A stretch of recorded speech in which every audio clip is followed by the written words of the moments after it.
Today's ranking video is brought to you by W.a.s.p, one of the greatest shock rockers of the 1980s and 90s. But with quite a few albums to rank, which one is the best? Keep watching to find out. Let's get ready to shock rock.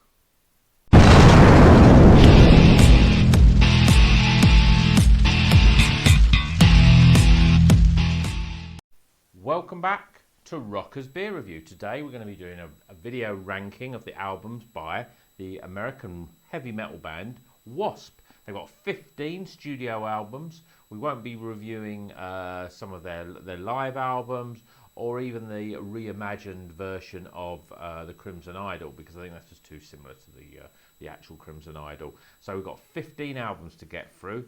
So what do we know about W.a.s.p? Well, W.a.s.p are led by the infamous Blackie Lawless. They were formed in LA in 1982. The debut came out in 84. Certainly in the early days, they were famous for their sort of shock rock theatrics. Can't even say that. Theatrical stylings, I suppose you would say, where Blackie used to have a exploding cod piece, and they were very much in the vein, and they took what Alice Cooper was doing in the 70s and just tried to sort of take it a little bit a step further. Certainly they could be compared with sort of their peers of the day as well. Twisted Sister, they were notorious for wearing makeup and quite bright and outlandish clothing. But certainly since the sort of late 80s into the 90s, they matured and became a lot more politically charged in terms of their sort of content. And then they've done a few different things over that time. But, they've had different lineups all through that time, but always led by the lead singer and the main songwriter, Blackie Lawless. One fact that I don't know if anyone knows, but I'm going to give it to you here today, is that Blackie Lawless was once tipped to play the T-1000, I think it's T-1000, the Terminator robot in the Terminator 2, the Terminator sequel, which actually went to Robert Patrick in the end.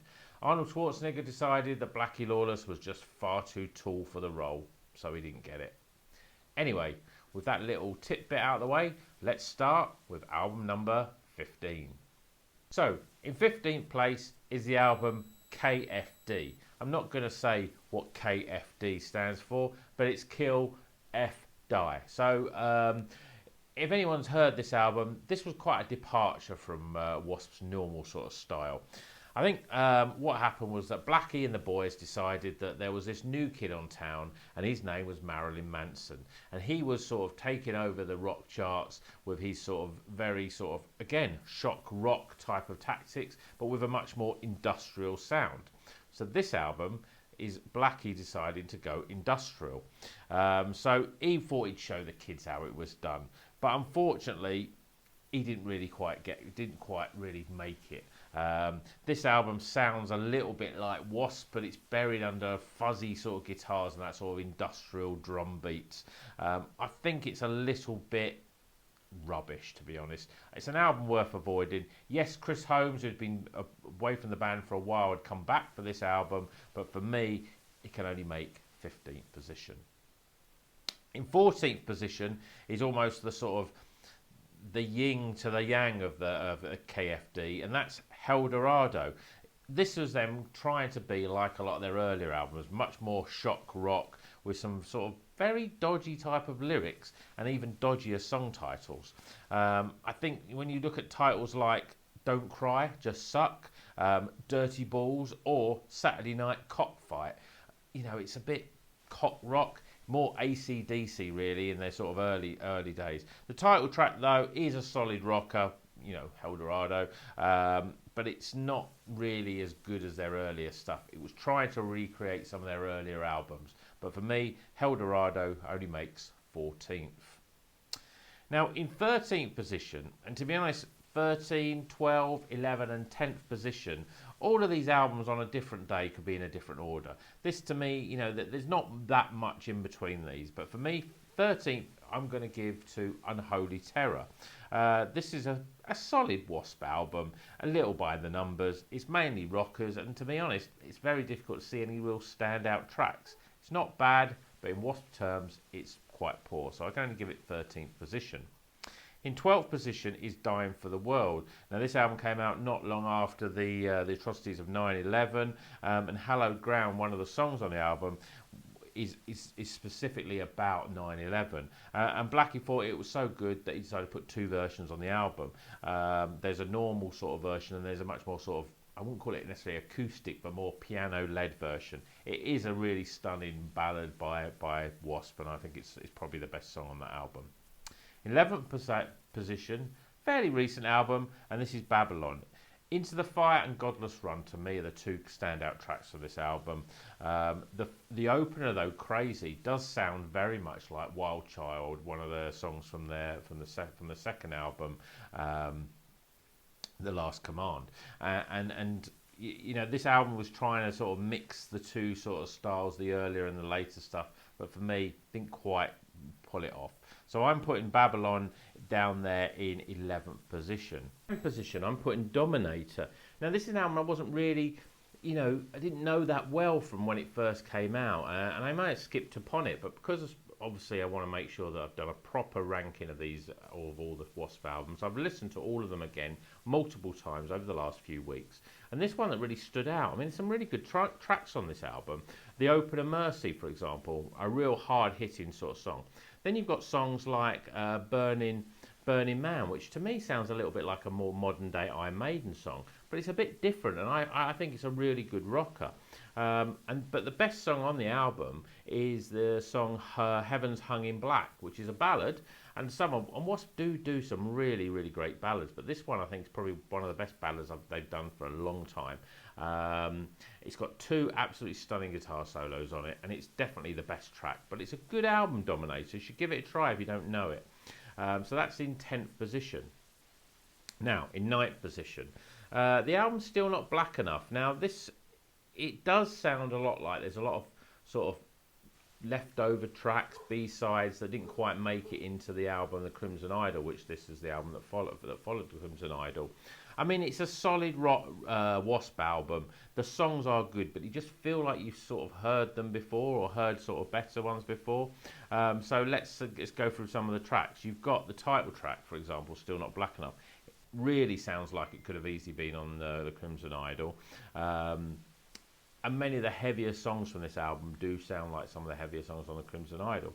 Frankie Banali, one of the sort of, to me, their best drummer that W.a.s.p ever had, was back in the band at this point, and the drumming is really superb on this album. Scared to Death, Goodbye America, I think, are the sort of stronger songs. But there's also a ballad called Keep Holding On. It's a little bit sickly, and it's, again, very much like the ballad Hold On To My Heart from the Crimson Idol. So if you like the Crimson Idol, you probably will like Still Not Black Enough. It's almost like it's sort of secondary album, really. So if you take all the songs from that and make them a little worse, you'll get Still Not Black Enough. In 8th position, we're going back to their sort of third album now, Inside the Electric Circus. After their sort of big hits in terms of their first two albums, I think by this point they were starting to lose their way a little bit. They're becoming a little bit as if they'd run out of ideas, and I think it wasn't until the album that came after this that really sort of took them into a new level.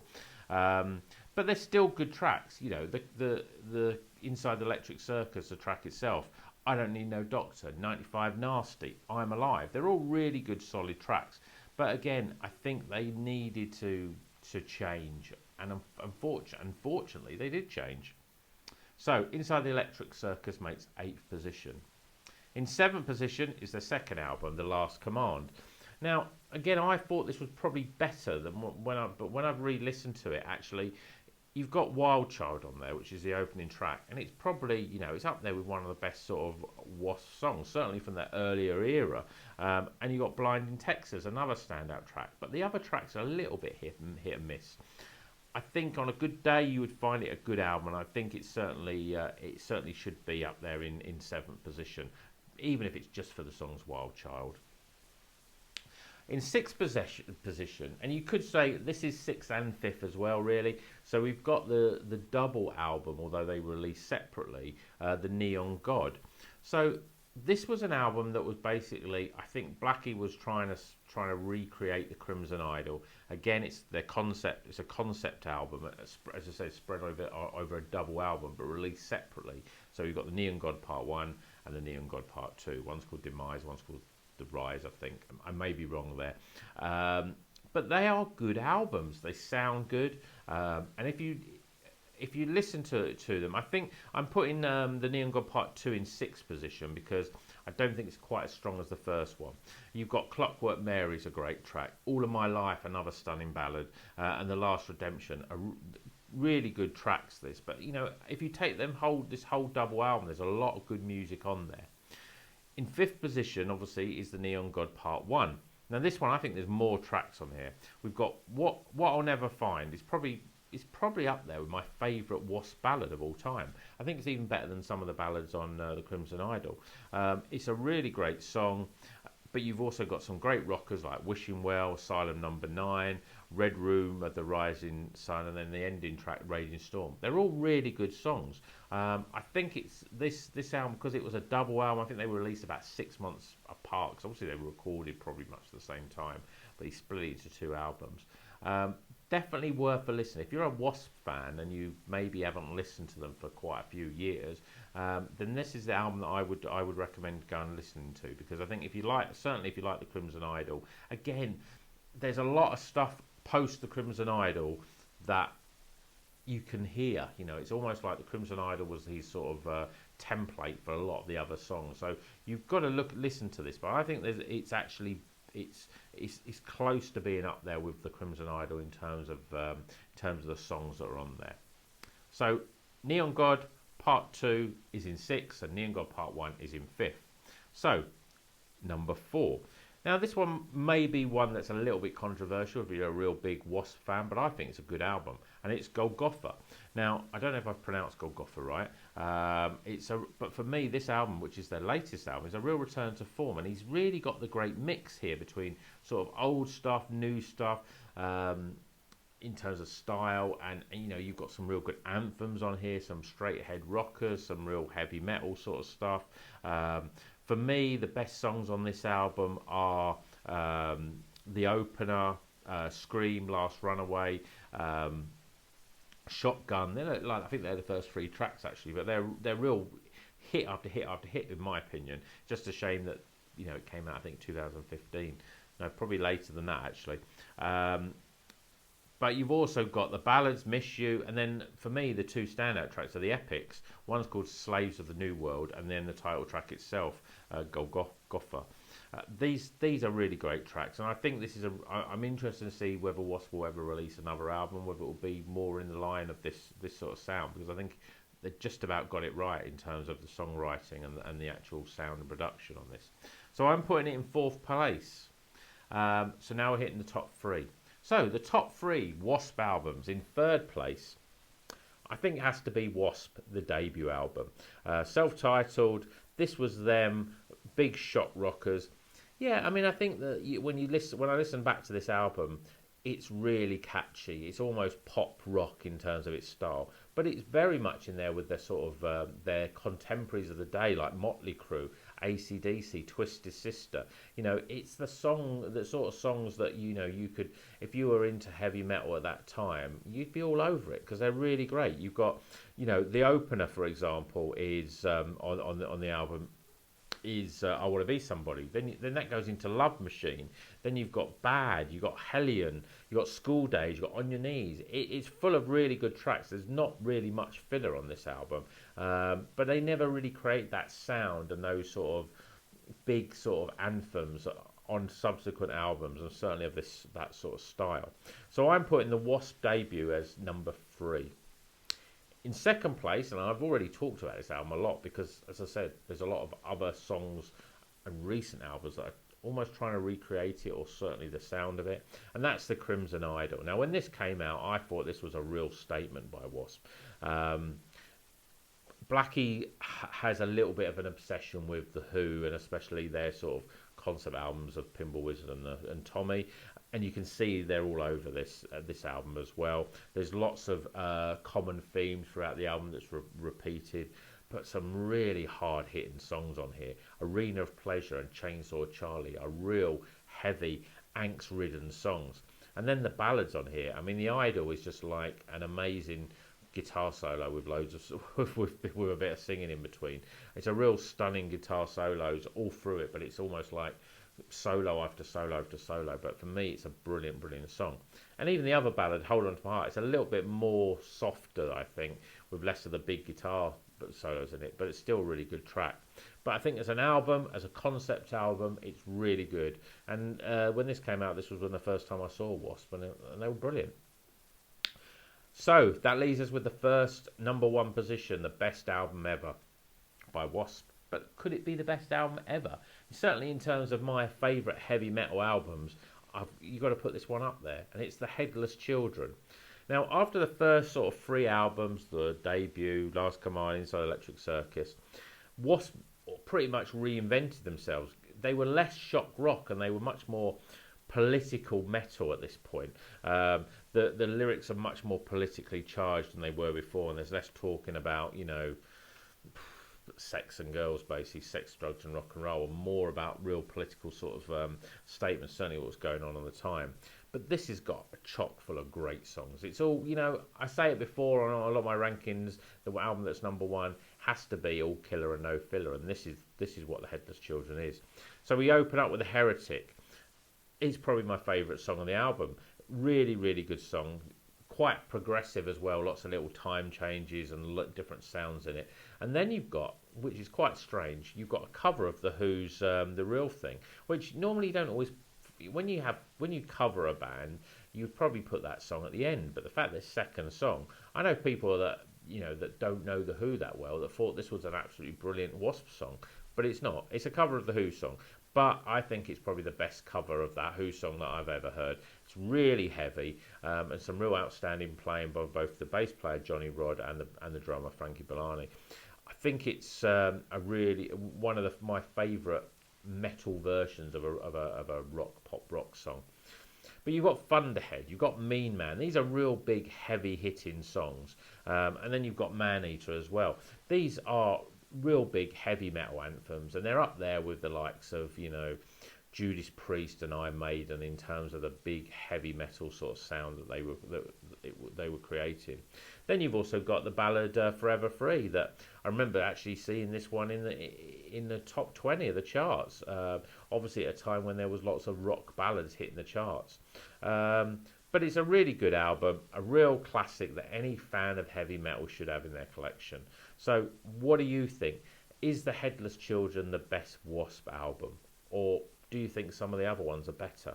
Let me know in the comments what you think. Are you a big fan of W.a.s.p? Have you seen them live?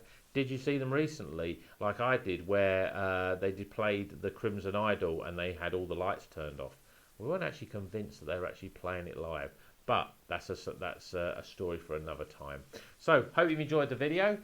Hope you enjoyed the rankings. We do lots of ranking videos. I've got a couple lined up next. Probably going to do, I might do Metallica next, but then we're going to go more into a bit more obscure rock stuff. But Metallica will be a big band, and I'm sure there'll be a lot of people who've got an opinion on which is their best album. So, until the next one, hope you enjoyed it. If you like it, give it a thumbs up. Please subscribe, and then you'll see these videos. We do a lot of craft beer reviews on the channel. But if you like your rock music and your heavy metal, then please subscribe, and then you'll see those as they come up. We do maybe 2 or 3 a month, really. But obviously, if there's demand for it, we'll do more. So, until the next one, keep on rocking.